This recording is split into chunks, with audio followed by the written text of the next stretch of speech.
ఇష్టపడతాం కానీ but only కంట్రీకి సంబంధించిన వాళ్ళని ఇష్టపడాలన్నటువంటి రూల్ ఏం లేదు అట్లా. వివ్ రిచర్డ్స్కి ఇప్పటికీ కూడా అద్భుతమైనటువంటి ఫ్యాన్ ఫాలోయింగ్.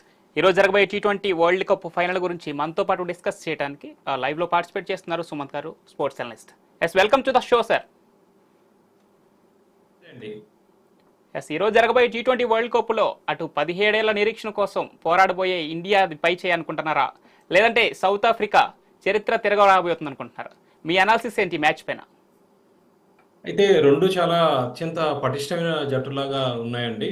వాళ్ళ పర్ఫార్మెన్స్ కూడా, విన్నింగ్ స్ట్రీక్ కూడా ఒక్కటి కూడా ఓడిపోకుండా లైన్ గా గెలవడం అనేది కూడా మనం చూడొచ్చు. బౌలింగ్ విభాగం కానీ, ఫీల్డింగ్ విభాగం కానీ, బ్యాటింగ్ కానీ అన్ని విభాగాల్లో రెండు జట్లు చాలా సమూజ్జీలుగా ఉన్నాయి. కానీ కన్సిస్టెన్సీ చూసినట్టయితే, లేకపోతే గత చరిత్ర మనం చూసినా కానీ నాకు అనిపిస్తుంది ఇవాళ మ్యాచ్ ఇండియా కొంచెం మొగ్గు చూపే అవకాశం ఉన్నట్టుగా అనిపిస్తుంది.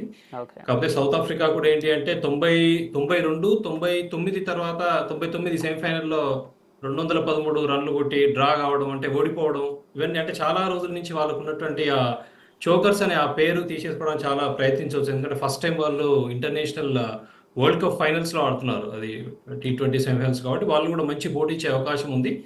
ఏ తర్వాత మనం ఏది చూసినట్టయినా కానీ మనకున్నటువంటి, అంటే భారతదేశానికి ఉన్నటువంటి బౌలింగ్ స్ట్రెంత్ కానీ, బ్యాటింగ్ స్ట్రెంత్ కానీ నాకు అనిపిస్తుంది ఏంటి అంటే భారతదేశం వాళ్ళకి గెలవచ్చు అని అనిపిస్తుంది. పోటీ మాత్రం చాలా అత్యంత హోరాహోరీగా ఉండే అవకాశం ఉందండి.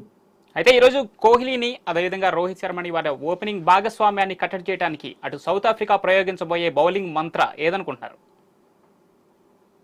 ఇక్కడ అంటే ఒకటండి, వన్ డే మ్యాచెస్ కి ఇక్కడ తేడా ఏంటి అంటే నాకు అనిపించేది ఏంటంటే T20 అనేది, అంటే మనం ఎంత తక్కువ రన్స్ ఇచ్చి, అంటే ఫామ్ లో లేడు కోహ్లీ కాబట్టి రబాడాతోని నోయిట్స్ ఉన్నాడు కదా, ఆయనతో వేయిస్తారు ఎలాగో. అంటే నేను ఆలోచించేది ఏంటంటే ఒక బ్యాట్స్మెన్ కి స్పెషల్ గా ఇగో ఇది ప్లాన్ పెట్టి మనం వేయాలని వాళ్ళకేం అలా ప్లాన్ చేయడం చాలా కష్టం అని నాకు అనిపిస్తుంది. ఒకటి మాత్రం ఏంటి అంటే మనం ఎంత తక్కువ రన్లు ఇవ్వగలం ఎదుటి పక్షానికి అనేది నిర్ణయిస్తుంది T20 అనేది నేను భావిస్తున్నా అండి. కోహ్లీ ఫామ్ లో లేకపోవడం అనేది కొంతవరకు మనకు, అంటే భారతదేశానికి మైనసే, కానీ చెప్పలేము. అంటే ఫైనల్లో, సెమీఫైనల్లో కొన్నిసార్లు అనూహ్యంగా పుంజుకొని ఆడిన గత చరిత్ర ఉంది వేరే ప్లేయర్స్ కానీ, కోహ్లీకి కానీ, ఎవరికి కానీ. కాబట్టి కోహ్లీ వారు ఆడతాడని నేను అనుకున్నాను. స్పెషల్ ప్లాన్ అంటూ అది సక్సెస్ కాకపోవచ్చు T20లోని నా అభిప్రాయం అండి. రైట్ సార్, మీరేమంటారు దీనిపైన? అయితే ఇప్పుడు కోహ్లీ లాంటి ప్లేయర్ మనం ఇంతకుముందు అనుకున్నాం, గ్రేట్ ప్లేయర్స్కి ఒక ఫామ్ అంటూ ఉండదండి. వాళ్ళు ఒకసారి సడన్ గా దే ఎంటర్టైన్ చేయగలుగుతారు. ఆ కెపాసిటీకి ఆపోజిట్ టీమ్ లో మీరు అన్నట్టుగా అవుట్ చేయడానికి చాలా అద్భుతమైనటువంటి వనరులు ఉన్నాయి సౌత్ ఆఫ్రికాకు.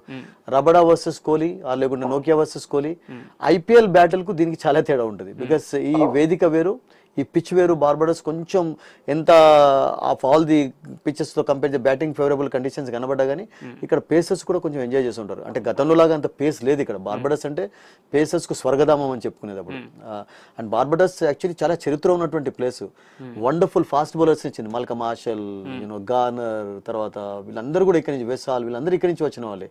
తర్వాత Garry Sobers from this place actually. So అటువంటి ప్లేస్ లో జరుగుతుంది కనుక డెఫినెట్లీ ఆ అట్మాస్ఫియర్ ప్రభావం కూడా చాలా ఉంటుంది.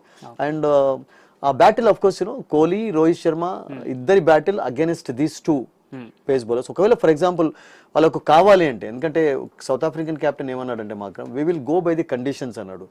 నాట్ గో ఫామ్ కూడా మాకు ఇంపార్టెంట్ కాదు, కండిషన్స్. ఫర్ ఎగ్జాంపుల్ ఇక్కడ బార్బడోస్ లో పేసెస్ కి ఎక్కువ ఉన్నాయంటే they might drop one spinner and bring in Coetzee ని కూడా తీసుకురావచ్చు. కోయిట్స్ కూడా ఈ కెన్ బి వెరీ ఎఫెక్టివ్. కొంచెం బౌన్స్ ఉంది వికెట్ పైన అంటే ఐ థింక్ ఈ can be also very effective. So వాళ్ళకి కూడా అటువంటి దాని ఏమంటారంటే ఆ వనరులు ఉన్నాయి, రిసోర్సెస్ ఉన్నాయి కనుక ఐ థింక్ ఆ battle definitely just imagine Rabada bowling at is best and Kohli batting at is best. That battle will be fantastic for the lovers, cricket lovers of course. Sumanth గారు, సుమంత్ గారు చెప్పండి. ఇక్కడ చూసుకుంటే ఇప్పుడు మార్క్రమ్ కావచ్చు, క్లాసన్ కావచ్చు, వాళ్ళ ఫామ్ చూస్తున్నాం. అటు SRS తరపున ఆడినప్పుడు కూడా వాళ్ళ ఫామ్ చూసాం, గ్రూప్ స్టేజ్ లో వాళ్ళ పర్ఫార్మెన్స్ కూడా చూసాం. వీరిని అడ్డుకోవడానికి ఇండియా తరపు నుంచి బుమ్రా, అదేంటంటే పేస్ ఇన్ కేస్ వర్షం పడి పేస్ బౌలింగ్ కి అనుకూలిస్తే పిచ్, బుమ్రా బౌలింగ్, ఆ తర్వాత అక్షర్ పటేల్ కావచ్చు, వీళ్ళ బౌలింగ్ ఎంతవరకు వీళ్ళని అడ్డుకట్ట వేస్తుంది అనుకోవచ్చు? అయితే ఇక్కడ 2 పాయింట్స్ అండి. వారు చెప్పినట్టు బార్బడోస్ కొంచెం పేస్ కి అనుకూలించే పిచ్ లాగా ఉంది అని ఇప్పుడు వరకు మనకు వస్తున్నటువంటి రిపోర్ట్స్ చెప్తున్నాయి. అయితే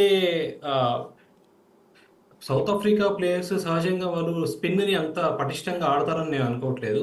ఓకే. ఇంకొక పాయింట్ మీరు అన్నట్టు మీరు ఐపీఎల్ ని T20 వరల్డ్ కప్ అంటే ఇంటర్నేషనల్ మ్యాచ్ ని కంపేర్ చేస్తున్నారు కదా. నేను అంటే ఐపీఎల్ లో strategy is different. IPL is for different audience. అక్కడ కొందరు రావాలి, 2-3 గంటలు కూర్చోవాలి, ఆడియన్స్ ఎంజాయ్ చేయాలి, వెళ్ళాలి. అది అక్కడ వాళ్ళ టార్గెట్ ఆడియన్స్. ఓకే. ఇది ఇంటర్నేషనల్ మ్యాచ్, ప్రెస్టేజ్ ఇష్యూ. అసలు ఇంతవరకు ఫైనల్ కు రాని జట్టు సౌత్ ఆఫ్రికా ఒకసారి వచ్చింది. So it's a different set of audience, different conditions అండి ఇక్కడ. అదే కేవలం అయితే ప్లేయర్స్ ఫామ్ గురించి మాట్లాడుకుంటే మాత్రమే చెప్పేది అది. అయితే ఇక్కడ మీరు కనుక చూసినట్టయితే సౌత్ ఆఫ్రికా ప్లేయర్స్ ఒక మిడిల్ ఆర్డర్ తప్ప పెద్దగా బాగా ఖచ్చితంగా సక్సెస్ అవుతున్న అన్ని మ్యాచ్లు కనుక మీరు చూస్తే అంత సక్సెస్ ఏం కాలేదు వాళ్ళు. ఓకే. కాబట్టి హెండ్రిక్స్ ఉన్నాడు ఓపెనర్, అంత మంచి రన్స్ కొట్టి అంత మంచి ఫామ్ లో ఉన్నట్టుగా అనిపించలేదు. సో అలానే మన వైపు కూడా అలానే ఉంది. కోహ్లీ కావచ్చు, ఇంకో శివం కావచ్చు, అంత ఫామ్ లో లేనట్టుగా ఉంది. కాకపోతే ఎండ్ ఆఫ్ ద డే ఈ 3 గంటలు 3.5 గంటలు ఎంత పటిష్టంగా మనం ఆడతాం అనేది ఉండొచ్చు. సౌత్ ఆఫ్రికాను కట్టడి చేయడానికి నాకు అనిపించింది ఏంటి అంటే మన దగ్గర ఉన్నటువంటి అస్త్రం ఖచ్చితంగా బుమ్రానే. హర్షదీప్ కూడా మొన్న మీరు చూసారు ఇంగ్లాండ్ మీద కొన్ని రన్స్ ఇచ్చినా కానీ చాలా అద్భుతమైనటువంటి బౌలింగ్ చేశాడు. ఇంకోటి కుల్దీప్ కూడా మంచి 8-9 ఓవర్లప్పుడు వచ్చి అద్భుతమైనటువంటి బాల్స్ వేసి వికెట్స్ చేయడం మనం చూసాము. సడన్ గా అక్షర్ పటేల్ మీరు చూడొచ్చు, ఇంగ్లాండ్ తో పెద్ద సర్ప్రైజ్, సడన్ గా ఒక బాల్ వేసి బౌల్ చేశాడు. సో చాలా పటిష్టంగా ఉంది bowling. Special plan I think Bumrah will lead అండి. అంటే వికెట్స్ చేయడంలో కానీ, లేకపోతే క్రూషియల్ టైంలో మనకు వికెట్ కావాలన్నప్పుడు బుమ్రా వచ్చి వేసి వికెట్ తీసి చేయడం కానీ బుమ్రా విల్ లీడ్ అని నాకు అనిపిస్తుంది బౌలింగ్ లో. Right sir.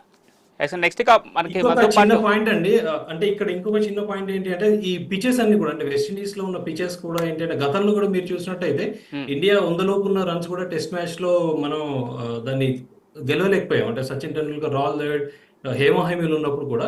సో కొంచెం సడన్ గా లో అవ్వడం బాల్, అలాంటి వాతావరణం కూడా కొన్నిసార్లు ఉంటుంది. కాబట్టి అలాంటప్పుడు మనకున్నటువంటి స్పిన్నర్స్ చాలా క్రూషియల్ అవుతారని నాకు అనిపిస్తుంది. సౌత్ ఆఫ్రికాకు ఉన్న మైనస్ అదని నా ఒపీనియన్ అండి. అంటే బాల్ లో అవుతున్నప్పుడు, కొంచెం స్పిన్ అవుతున్నప్పుడు వాళ్ళు ఆడలేకపోవచ్చు అనేది నాకు అనిపిస్తుంది. ఓకే. ఈరోజు జరగబోయే